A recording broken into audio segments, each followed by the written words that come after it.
నమస్తే అండి అందరికీ. ఈ రోజు మన కథ తెనాలి రామకృష్ణుడి ఉపాయము చాలా బాగుంటుంది. కథలోకి వెళ్లే ముందు మొన్న అడిగాను కదా అండి, అయ్యకు అందవు అమ్మకు అందుతుంది ఏంటది అంటే అందరూ కరెక్ట్ ఆన్సర్ చెప్పారు పెదవులు అని అందరూ చెప్పారు కరెక్ట్ గా. మరి ఈ రోజు పొడుపు కథ ఏంటి అంటే పైనొక పలక కిందొక పలక పలకల నడుమ మెలికల పాము.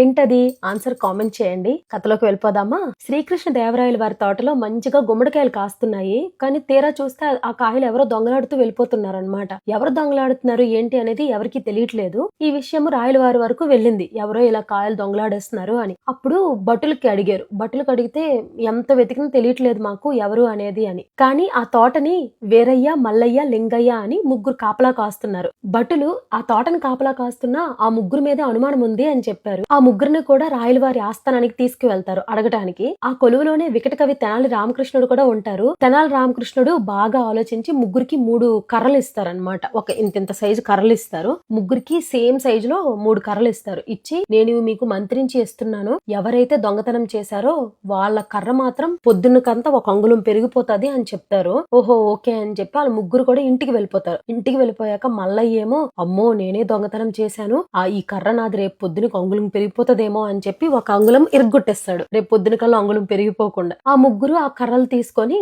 ఆస్థానానికి వెళ్తారు. వెళ్ళాక తెనాలి రామకృష్ణుడు అడుగుతారు, సరే మీ ముగ్గురు కర్రలు చూపించండి అని అడిగితే ముగ్గురు ఇలా చూపిస్తారనమాట. ముగ్గురు కర్రలు కూడా మిగిలిన ఇద్దరివి అలానే ఉన్నాయి, కానీ మల్లయ్యది మాత్రం కొంచెం విరిగి ఉంది. అందరికీ అర్థమైపోయింది మల్లయ్య దొంగని. మల్లయ్యకి అప్పుడు అర్థమైంది తను ఎలా దొరికిపోయాడో అని. అంగుళం ఎలాగో పెరగదు, తినే కదా తుంచేశాడు, దాని వల్లే దొరికిపోయాడు అనమాట.